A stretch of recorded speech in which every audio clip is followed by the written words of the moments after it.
This question is tricky.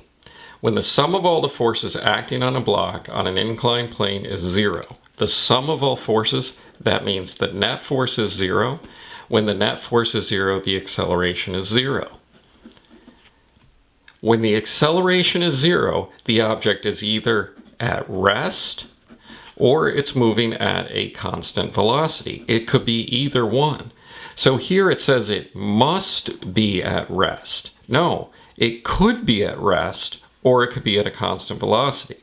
So may be moving at a constant speed, yes. So the answer is 4.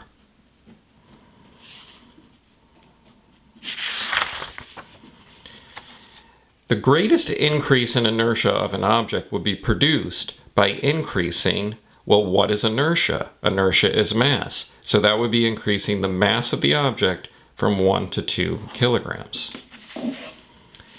The diagram below represents the path of a thrown ball through the air.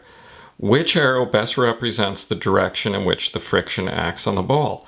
Now, we know that kinetic friction acts opposite the direction of motion. Which way is the ball moving?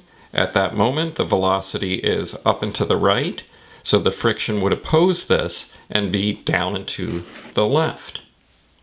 As represented in the diagram below, a constant 15 Newton force, F, is applied to a 2.5 kilogram block, or box, accelerating the box to the right at 2 meters per second squared across a rough horizontal surface. Calculate the magnitude of the net force acting on the box. So, to be able to do this, we need to set up an F-net equation. So we have F-net equals ma equals Fp minus Ff. So if we knew Fp and Ff, we could just subtract that to get the net force, but we don't. So we have a 2.5 kilogram box times 2 meters per second squared, and that's going to be 2.5 times 2 is going to be 5 newtons. So that's the answer to our question. F-net is 5 newtons. But the second part says determine the magnitude of the force of friction. So now we're solving for Ff. We know that Fp is 15 newtons minus Ff. So we have 5 newtons equals 15 newtons minus Ff. 15 minus 10 gives us the force of friction of 10 newtons. 160 kilogram space vehicle is traveling along a straight line at a constant speed of 800 meters per second. The magnitude of the net force is, well, it's moving at a constant speed. Constant speed means the acceleration is 0, so therefore the net force has to be 0. Number 7. A student throws a 5 Newton ball straight up. What's the net force on the ball at its maximum height?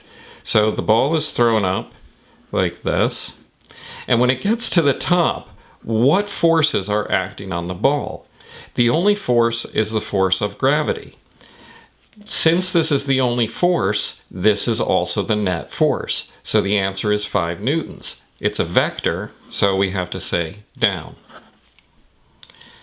We have a 500 Newton basketball player jumps up from the floor towards the basket. The magnitude of her feet on the floor, force of feet on floor, is 1,000 newtons. As she jumps up, the force on the floor, that's a Newton's third law problem. She pushes on the floor with 1,000, the floor pushes on her feet with 1,000. So the answer is 2. A different force is applied to 4 different blocks on a frictionless horizontal surface. In which diagram does the block have the greatest inertia? Remember that inertia is mass, so it's going to be 20 kilograms. An object is in equilibrium. Remember, equilibrium means the net force is 0. All the forces cancel out. Which vector diagram could represent the forces acting on the object? That has only one force, so that's a net force. This minus that leaves leftover force, so there would be a net force. These two cancel, but there's a leftover force. And in this one, if we draw our parallelogram, this force up here ends up canceling out with this force down here. So that makes a net force of 0.